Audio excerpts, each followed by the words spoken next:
आप समझते हैं कि बेहतर ही होगा कि इनकी इमरान खान साहब ना ही आए अदालतों में और उनके लिए कोई रास्ता निकाल लिया जाए, या वो ज़्यादा सवाल उठाएगा अदालतों के ऊपर?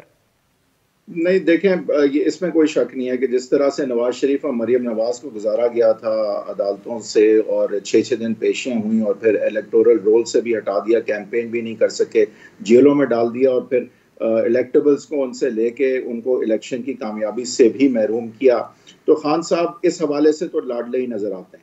लेकिन हैविंग सेड दैट, अभी खान साहब जो है उनका इंडेवर जो है वो ये रहा है कि ठीक है, जाहिर है जो मुझे निकालने वाले हैं, और जो जब आप बूट आउट होते हैं तो जाहिर है फिर आप एक टर्न स्किप करते हैं, आप नाक रगड़ते हैं, आप बूट चाटते हैं, उसके बाद आप डील करते हैं और आप फिर साजिश करके एक एग्जिस्टिंग हुकूमत को हटा के फिर आते हैं। तो खान साहब का एक्चुअली तो ये होना चाहिए था प्रोसेस।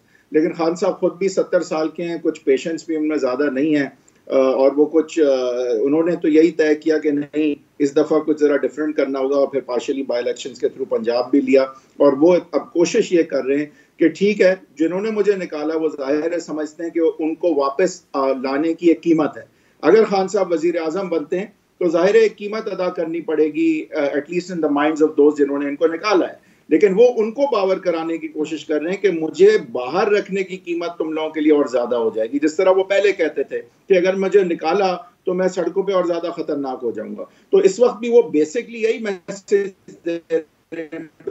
8 महीनों से कि मुझे लाने की अगर तुम समझते हो कीमत है तो मुझे बाहर रखने की कीमत मैं इतनी बढ़ा दूंगा कि मैं ज्यादा खतरनाक हूँ, अनलेस तो मुझसे डील करके मुझे फिर ले आओ। अब ये उनका इंडेवर जो है वो अभी भी चल रहा है, अभी तक उन्होंने मंजिल जो है वो अचीव नहीं की है इस हवाले से। लेकिन आई थिंक कि वो उनका टास्क उनके सामने यही था।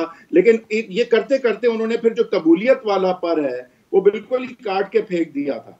अब वो चाहते हैं कि उस पर को फिर से जोड़ लिया जाए, तो वो जाहिर है कि फिर अब मुश्किल होगा, क्योंकि वहां तो मेरे ख्याल से सोच अब खान साहब को माइनस करते हुए नजर आती है।